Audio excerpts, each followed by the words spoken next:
আমার সোনামণিরা, তোমরা জান্নাত সম্পর্কে জানতে চেয়েছিলে, তাই না? জি হুজুর। জান্নাত এমন এক সুন্দর জায়গা যা আমাদের কল্পনারও বাইরে। সেখানে থাকবে ফল ভর্তি বাগান, নদী, ঝর্ণা, মুক্তার প্রাসাদ, আর থাকবে না কোনো দুঃখ কষ্ট। কিন্তু জান্নাত পেতে হলে শুধু ইচ্ছে করলেই তো হবে না, অনেক কাজও করতে হবে। কি কাজ করতে হবে হুজুর? প্রথমত নামাজ আদায় করতে হবে, কারণ নামাজ হলো জান্নাতের চাবি। মানে প্রতিদিন 5 ওয়াক্ত নামাজ আদায় করতে হবে? ঠিক তাই মিলি। দ্বিতীয়ত পবিত্র কুরআন পড়তে হবে ও শিখতে হবে, এবং সে অনুযায়ী জীবন কাটাতে হবে। আর কি কি মানতে হবে হুজুর? বাবা মায়ের খেদমত করতে হবে, তাদের কথা শুনতে হবে, তাদের প্রতি দোয়া করতে হবে।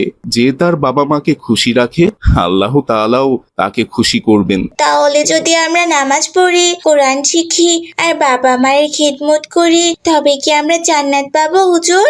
ইনশাআল্লাহ। তবে মনে রেখো, গুনাহ থেকে বাঁচতে হবে। কারোর ক্ষতি করা যাবে না, মিথ্যে বলা যাবে না, কারোর প্রতি অন্যায় করা যাবে না। হুজুর, আমি জান্নাতে যাওয়ার জন্য সবকিছুই করব।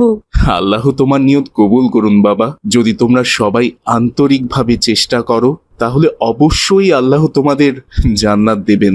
হুজুর, আপনি আমাদের এক্সট্রা আরো কিছু বিষয় শিখিয়ে দিন না, যেগুলো আমাকে আরো বেশি জান্নাতে যাওয়ার জন্য সাহায্য করবে। অবশ্যই বাবা, জান্নাতের পথ অনেকগুলো। নামাজ, কোরআন, বাবা মায়ের খেদমত তো বললামই। এবার আরো কিছু শুনো। 1, সত্য কথা বলা, কখনো মিথ্যে বলবে না। 2, কারোর পিছনে গীবত করবে না, মানে কাউকে নিয়ে খারাপ কথা বলবে না। 3, গরিব দুঃখীকে সাহায্য করবে, দান সদকা করবে। 4, রাগ নিয়ন্ত্রণ করবে, রাগ হলে চুপ থাকবে, পানি খাবে, নামাজ পড়বে।